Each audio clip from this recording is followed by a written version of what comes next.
ઉપલેટા તાલુકાના ઈસરા ગામ પાસે નદીમાંથી ખનીજ ચોરી થઈ હોવાના ગ્રામજનોએ આક્ષેપ કર્યા છે।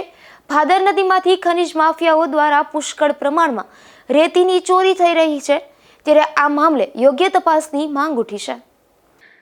ઈસરા ગામ નજીક ભાદર નદી પાસેના ચેકડેમના પાયા પાસે પુષ્કળ પ્રમાણમાં રેતીની ચોરી થઈ રહી હોવાના સ્થાનિકોએ આક્ષેપ કર્યા હતા। તેમજ વરજાંગ જાળિયા પાસેથી પણ ખનીજ ચોરી થતી હોવાના આક્ષેપ થયા છે, જેમાં ખાસ કરીને ભાજપના સ્થાનિક નેતાના ખેતરમાંથી રસ્તો બનાવી ખનીજ માફિયાઓ બેફામ ખનીજ ચોરી કરી રહ્યા હોવાનું સ્થાનિકોએ જણાવ્યું હતું। આ મામલે ખાણ ખનીજ વિભાગ, સ્થાનિક મામલતદાર અને ડેપ્યુટી કલેક્ટરને પણ અનેક વખત રજૂઆત કરાઈ છે, છતાં ભ્રષ્ટાચારના કારણે કોઈ કાર્યવાહી ન થતી હોવાના આક્ષેપ થયા છે। મારું નામ કપિલ વીરાભાઈ ચંદ્રવાડિયા ઈસરા। હું ભાદર કાંઠાનો જમીનદાર છું। અમારે ત્યાંથી ભૂમાફિયાઓ મન થાય એમ રેતીની ચોરી કરે છે। અમે મામલતદારને રજૂઆત કરી, કલેક્ટરને રજૂઆત કરી, પોલીસને રજૂઆત કરી, પણ કોઈ જાતના પગલાં લેવામાં આવ્યા નથી।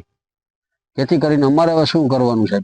તમારા ચેકડેમ પાસે બરોબર હાવ નજીકથી ભરે છે ડેમ પાસેથી, તો અમારે હવે શું કરવાનું? આવનારા દિવસોમાં ચેકડેમ તૂટી જશે, કરશે તેનો જવાબદાર કોણ? આગળનો ચેકડેમ કઈ રીતે તૂટ્યો? આગળનો ચેકડેમ કઈ રીતે તૂટ્યો હતો એ રીતે તૂટશે, કરશે તો અમારા જમીનો છે એનું શું કરવાનું છે? અમારે તો ખેતી લાયક માણસો છે અમે બધાય। હવે કાયમી આ ભૂમાફિયાઓ મન થાય એમ રાત ને દિવસ રેતીની ચોરી કરે છે, કોઈની એને બીક નથી, બરોબર? તો અમે રજૂઆત એટલી કરી, બધાને કરી, પણ કોઈએ કાંઈ પગલાં લીધા નથી। તો અમારે શું કરવાનું સાહેબ?